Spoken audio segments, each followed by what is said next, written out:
A PARP inhibitor is kind of it's exactly what it says. It's an inhibitor of PARP. And PARP is an enzyme that's important for basic excision repair, which is a process where when there's a damage in the DNA, because you know in DNA there's two strands, and when there's a damage in one, which happens frequently, you need kind of a high fidelity system to be able to fix that defect so that it doesn't go on.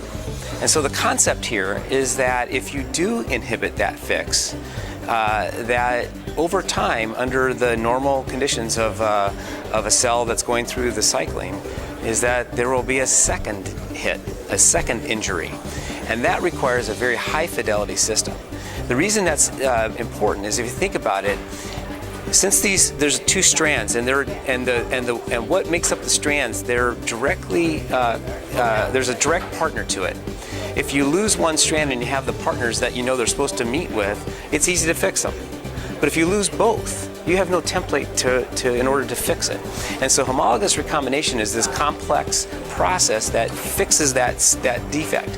So the concept of why these drugs might work is that machinery of fixing those defects might be not working as well as it should. And there's lots of reasons for why that could be the case. But in the prototypical example of this, a patient who has a mutation, or the tumor has a mutation in the BRCA genes, which is one of the most important genes that regulates that process. If that mutation is there, then the process of fixing this is absent. So if you inhibit PARP and a double-strand break happens, the cell can't fix it and it becomes lethal.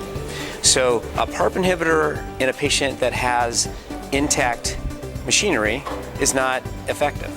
And carrying a mutation in BRCA is not lethal. But if you put the two together, you get this synergism.